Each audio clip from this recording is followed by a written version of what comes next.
Hey guys, in this video we're going to talk about the treatment of renal stones. The treatment is divided to three sections: conservative treatment, instrumental treatment, and open surgery. In conservative treatment, this is for silent symptomless stone that passes spontaneously in 90% of the cases. These stones' diameter are less than a half centimeter.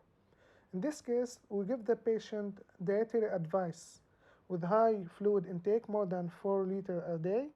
By analysis, we know the types of crystals that is high in this patient, and we restrict the food that is rich in these crystals. It's changing the pH of the urine by giving citrates to make it alkaline or giving vitamin C to make it acidic according to the type of stone. Or simply prevent absorption of phosphate by giving aluminium hydroxide, or prevent formation of uric acid by giving xyluric.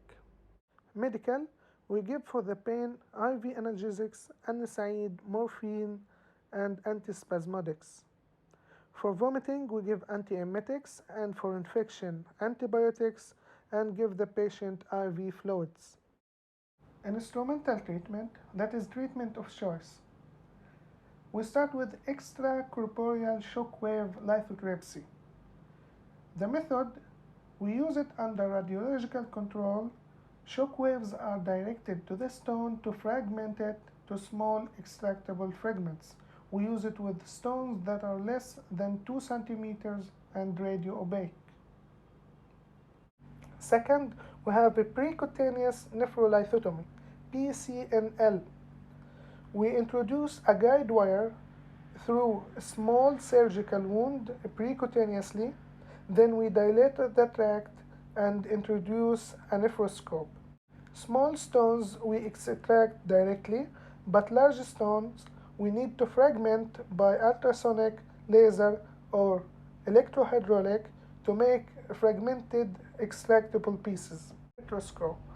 We introduce through urinary bladder to reach the pelvic system. Small stones are removed directly, and large stones we need to fragment it first, then remove it. After failure of the previous treatments, we do an open surgery to open and extract the stone. And according to the stone site, we do a different incision. We have Morris or lumbar incision. We do it 1 inch below the last rib and parallel to it, and ends half an inch above and anterior to the anterior superior iliac spine to expose the kidney and upper third of the ureter. Or we use midline suprapubic incision to expose the lower third of the ureter, urinary bladder, and the prostate. Another incision is Apernethes incision. Start half an inch above and medial to the anterior superior iliac spine, then descend downward above and parallel to the inguinal ligament.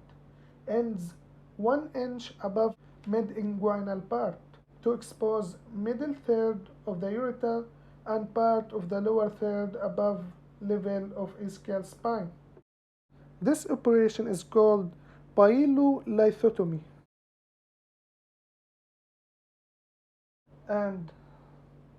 And if a part of kidney is very damaged and there's a risk to damage the rest of the kidney, we do partial nephrectomy and cut it and remove it.